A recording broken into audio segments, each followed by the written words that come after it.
నమస్తే ఫ్రెండ్స్, ఈరోజు నేను గుత్తొంకాయ కర్రీ చేస్తున్నాను అండి. చూడండి, ఇలా అయితే ఫస్ట్ ఆనియన్, కరివేపాకు, కొద్దిగా అల్లం వెల్లుల్లి పేస్ట్, కొంచెం టమాటా ఇలా వేసుకొని వంకాయలను అయితే ఫ్రై చేసుకోవాలి.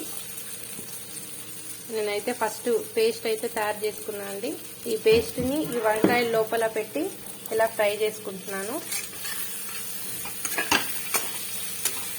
కొద్దిసేపు మగ్గనివ్వాలండి. మగ్గిన తర్వాత ఆ పేస్ట్ కూడా వేసి మనం బాగా ఉడకనిస్తే చాలా ఈజీగా టేస్టీగా ఉంటే గుత్తొంకాయ కర్రీ అయితే రెడీ అయిపోతుంది.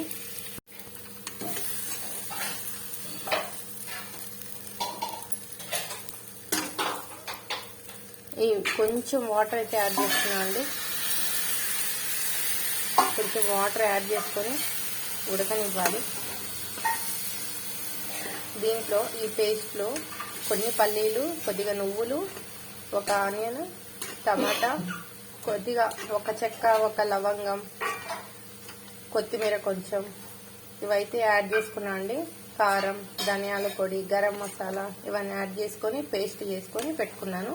ఇది కొద్దిగా ఉడికిన తర్వాత మనం చింతపండు పులుసుని కొంచెం పైన జస్ట్ కొంచెం పోసుకుంటే మనకి టేస్టీగా ఉండే మసాలా వంకాయ అయితే రెడీ అయిపోతుంది.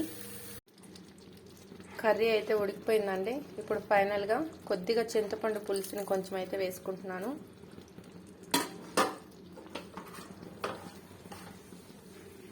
కొద్దిగా కరివేపాకు అంటున్నా, సారీ, కొత్తిమీర,